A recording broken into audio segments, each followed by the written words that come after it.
Les outils de sélection lasso, on les a vus dans différents exercices, mais on peut revenir sur le lasso normal, par exemple, qu'on n'a pas vu encore. Il est tout à fait stupide et désagréable à utiliser parce que si on veut sélectionner cette partie-là avec le lasso, on va se faire beaucoup de mal. Ça va être terrible. Donc, impossible de faire ça.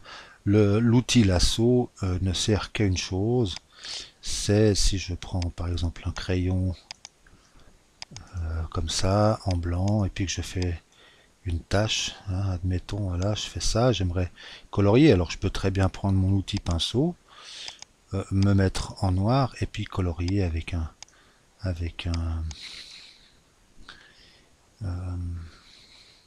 opacité 100%, avec un pinceau en noir, et puis voilà.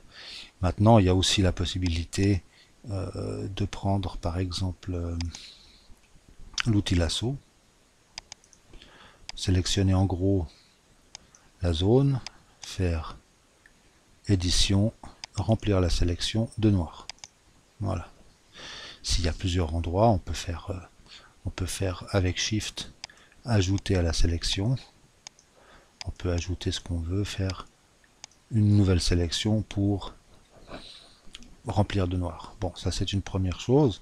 La seconde chose, il faut savoir que quand on lâche le clic, la sélection va se fermer par la route la plus courte, c'est-à-dire la ligne droite.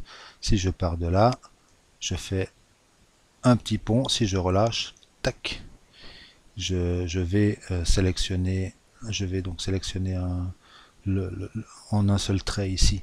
Ça peut être pratique, par exemple, si je prends cette photo, je veux par exemple un petit bout, alors je pars d'en bas le mur, je fais une sélection comme ça, je reviens en bas du mur et je relâche, je sais que j'aurai plus ou moins ma sélection qui va suivre le mur.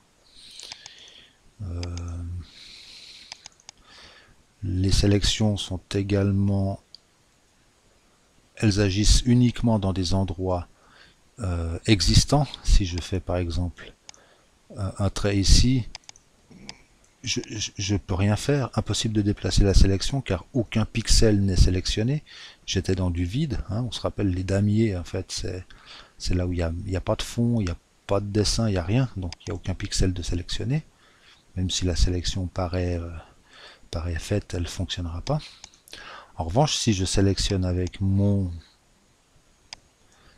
lasso la totalité de ces pixels là, je relâche, si je vais faire outil de déplacement, automatiquement ma sélection va se coller à mes pixels.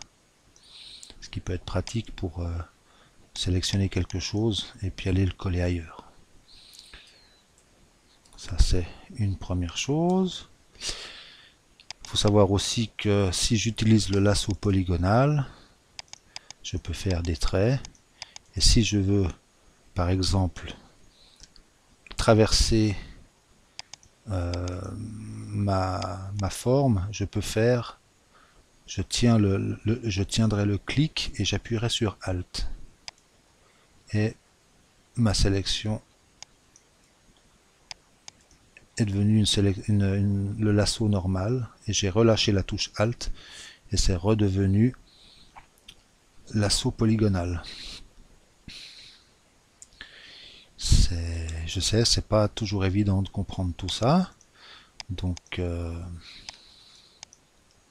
va mettre un fond blanc. Voilà. Lasso polygonal, donc le lasso qui reste en trait. Le lasso magnétique qui va se coller à nos formes grâce au contraste. Très utile. Barre espace pour faire venir la main. Et on va pouvoir faire des sélections grâce au contraste de notre image. Et puis, bien évidemment, le lasso standard,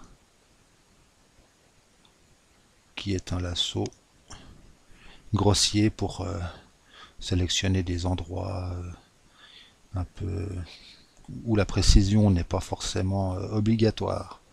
Voilà pour ce qui est des lassos.